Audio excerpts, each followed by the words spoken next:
I love this. They put in a brand new parking lot, more spaces, yet during the winter, everybody's handicapped all of a sudden. I wonder how that happens. You gotta love this. I was here not even 10 after. I don't start work till 6. Yet every space is full in this damn side of the parking lot. The problem is I can't just park anywhere because I'm not driving a product of the same manufacturer, the company I work for. Also, the only spaces that were open anywhere near this section are expecting mothers and Purple Heart veterans or whatever. And I'm like, I'm not parking in a veteran space for one. That would just be completely disrespectful. And if you're an expectant mother and you're that case, you're close to delivery, why would you be at work? That's a question I ponder all the time about the expectant mother parking spaces. I don't know. But, good morning, everybody. It is Thursday. And Fallout, yesterday finally revealed the super mutants, which is something the TV audience had only been exposed to once, and that was all the way back in episode 2 when you saw the hand of one on a gurney. I know a lot of people are feeling a bit confused about what's going on with Fallout and all that, but the more the show tells you, the more you're going to learn. Unfortunately, the folks who have been playing these games for years already know what FEV is, what it does, and things like that. The forced evolutionary virus is what created the super mutants, and it's believed that when the one facility was hit, which was the Mariposa compound, during the war, that's what released mass amounts of FEV into the atmosphere, and that's one of the theories as to why ghouls are around. So when Cooper tells the super mutant that we got bitten by 2 different bugs or something like that, 2 versions of the bug or whatever, something like that line, and that's what he's talking about, is the fact that there was an FEV strain that was used to create super mutants, and there's another one that's believed to have what led to the cause of ghouls.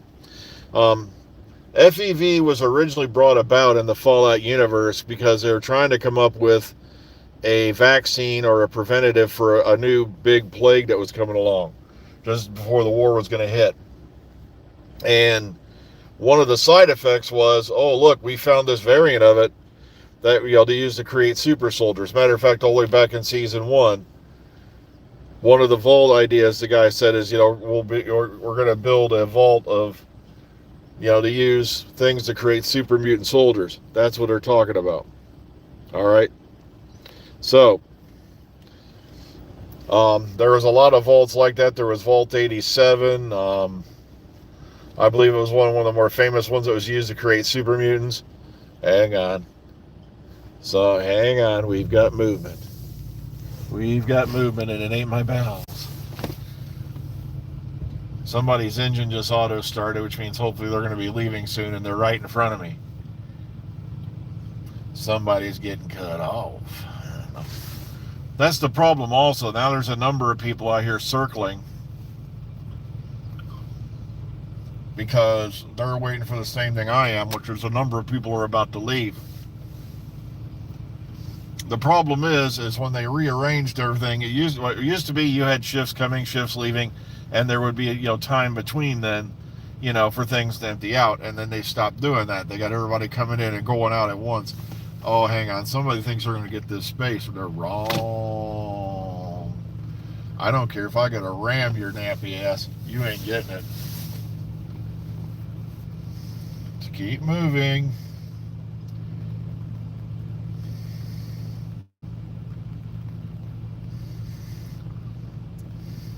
Now start your car and leave.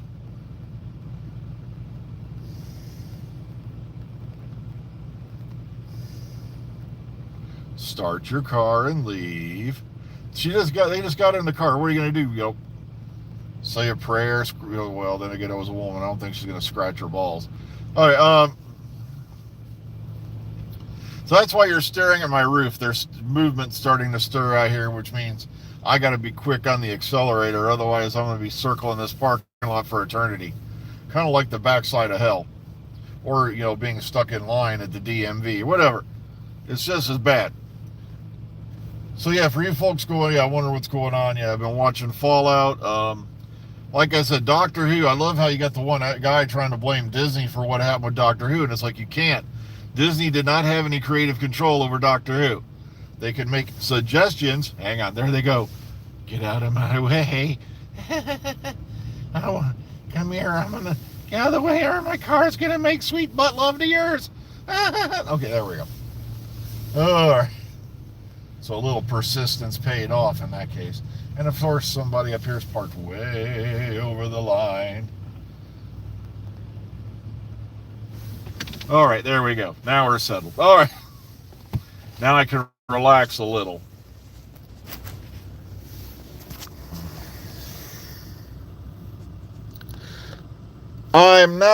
Here's the thing. I have not seen the new trailer for the He-Man movie. I'll probably watch it on break or something today. I'm not looking forward to it because, all right, here's the thing. The last movie with Dolph Lundgren, yeah, sure, it was no powerhouse, but it was still fun to watch.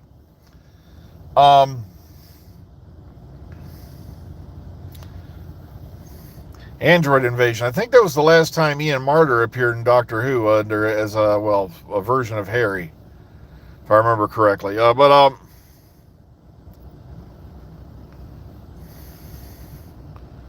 Would you agree? Well, he was the funniest. One of Jackie Gleason's funnier roles was as Buford T. Justice from, you got to remember, dudes, when we saw Smokey and the Bandit, we saw that at the drive-in. You remember drive-in theaters where a lot of kids at that time were conceived in the back seats of cars?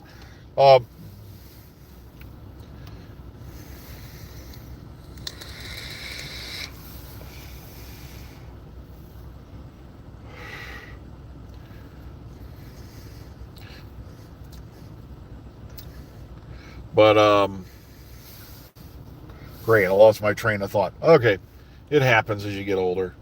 Because I'm kind of ecstatic I got a parking space now, so people are going to be going, "Ew, you bastard." It's like, no, I've been sitting here waiting.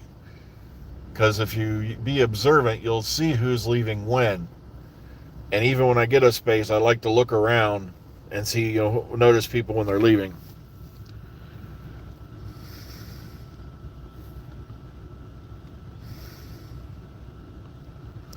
Okay, everybody's been theorizing that somebody's Courier 6 forever. Matter of fact, I was really hoping they were going to touch on the fact that No Bark, the guy, I think, they called him No Bark something. He was living outside of Novak, and it was strongly hinted that he was the chosen one from Fallout 2. Because when you went to his place, he had a weapon you could get called That Gun, and it looked just like the one they had for the sidearm for Fallout 2. Plus, when you went around the back of his place, there was a broken down Highwayman vehicle, which was the car they used to get around in Fallout 2. That's right, cars were still working all the way back in the early Fallouts, but it took a lot of work. Also, you got to remember, another reason nobody touches cars, you've seen in this season, is whatever nuclear fuel they were using in the vehicles has become so unstable that if you walk up to an intact vehicle or relatively intact vehicle in Fallout and hit it with a couple rounds, it blows up. I found that out the hard way in Fallout 3. I was hiding in a parking lot and a damn raider started sniping at me, and I didn't know about the car thing. I thought, hey, I'm down here behind this car. He can't get me, and boom.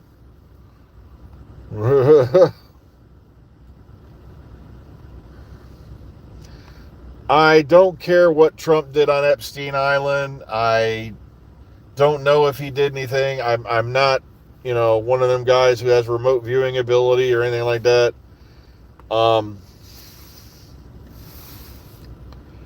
So, of course, it must be nice. Millie Gibson's in Sri Lanka.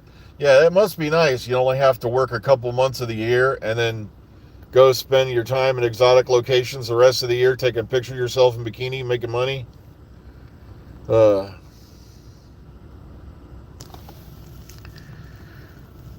you still have show? Show what? Shockwave? No.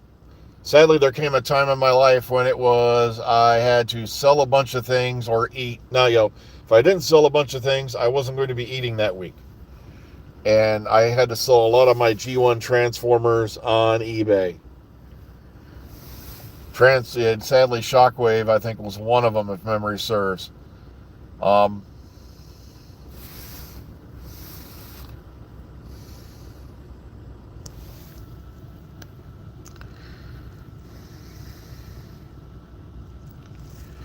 and TS6 subtitle. I never played the Elder Scrolls, so I can't help you out there. I can't be excited for it. All I know is this: they updated Fallout 76 this week, and once again they completely effed a bunch of things up. It's like, guys, you have public test servers for a reason. Are you listening to any of the people who go to that thing? Because my thing's doing all kinds of wackety shit. I keep hearing, and from what I'm seeing there's a number of playthrough videos out there of Fallout London, and it's getting high praises. These guys did not cheap out on it. They spent years making Fallout London. Well, I had like Shockwave. I ended up, I say Omega Supreme. I had, of course, Optimus Prime. I still have a G1 Megatron standing on my, all the way in the back of my room now. I have a G1 Megatron. Not the tank. Okay.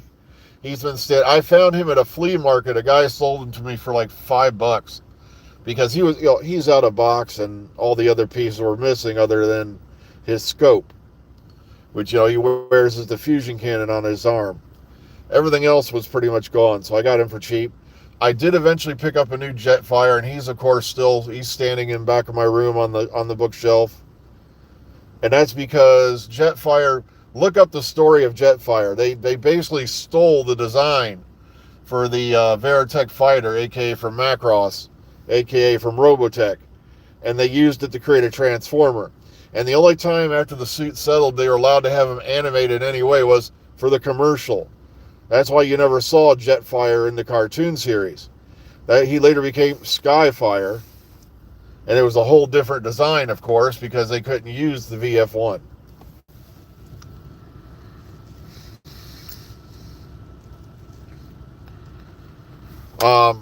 Let me see. I had, I had Dirge. I had, I can't remember all the ones I had. I had a lot of them. And sadly, I eBayed just about all of them off. Like I said, funny story about Omega Supremes, I sold him twice. Because I sold him the one time, the guy sent me a check. It was from a guy in Hong Kong. The check cleared, got paid for it. We'd shipped it back. And then a couple weeks later, we get it back, Omega Supreme. We double-checked everything. We tried emailing the guy, couldn't get a hold of him. So we shipped it back again. Sure enough, not even 2 weeks later, Omega Supreme's back. Can't locate the address. And the only thing we can figure is the man must have passed away or something before, he had, after he'd written the check. And then, so the first time I sold him was like $200. And the second time I sold him, I got $250, which was great because I was running behind on the rent.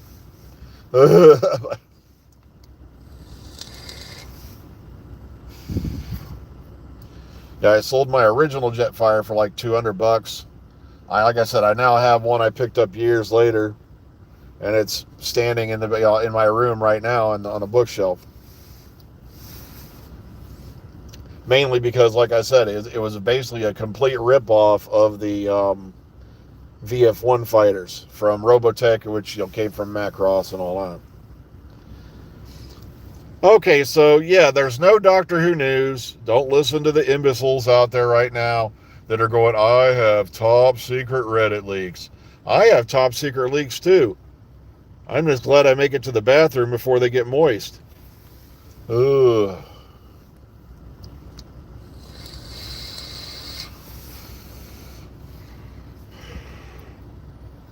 So, no, nobody has anything. Like I said, last we checked, RTD was still off in La La Land with his friend. And that's all we got in the moment. Fallout series, once again, still fantastic.